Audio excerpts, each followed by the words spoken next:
Api yang memurnikan. Amsal 17 ayat 3. Kui adalah untuk melebur perak dan perapian untuk melebur emas, tetapi Tuhanlah yang menguji hati. Emas yang murni dan berharga lahir dari pemurnian dalam api. Perajin emas saat melebur emasnya di dalam api tidak akan meninggalkan emas itu begitu saja, karena jika ia melakukannya, maka emas itu akan rusak dan tidak bisa lagi dibentuk menjadi sebuah karya seni yang indah.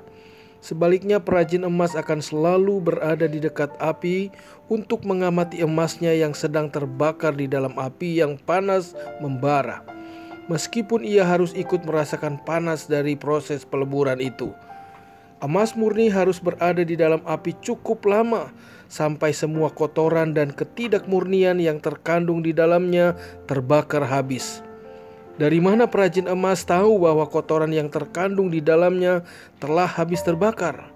Ketika ia bisa melihat bayangan dirinya pada emas yang sedang dileburnya itu. Demikian juga dengan hidup kita. Segala hal yang Tuhan izinkan terjadi di dalam hidup kita hanyalah untuk memurnikan kita agar pada akhirnya pribadi Yesus itu boleh nyata dan terpancar melalui kehidupan kita setiap hari. Apakah saudara saat-saat ini sedang merasa terbakar? Hal-hal panas apakah yang sedang membakar hidup saudara saat-saat ini? Ketahuilah bahwa Bapa Sorgawi tidak akan pernah meninggalkan kita di dalam api 1 menit lebih lama dari yang kita butuhkan. Dalam proses pemanasan itu, Bapa kita tidak bertujuan untuk menyakiti kita. Justru keinginannya adalah untuk mengubah pribadi kita menjadi sesuatu yang indah. Namun sebelum ia bisa melakukannya, semua kotoran di dalam hidup Anda harus dibakar sampai habis. Dan ketika kotoran itu hilang, maka Tuhan pun akan melihat bayangannya di dalam diri kita. Artinya Tuhan Yesus hanya menginginkan yang terbaik untuk kita. Terkadang segala yang terbaik datang sebagai hasil dari pengujian. Sepanjang kita menjalani kehidupan di dunia ini, di mana saat ini kita tengah memasuki hari-hari yang begitu berat, tentu ada masa kita merasa begitu panas dari waktu ke waktu.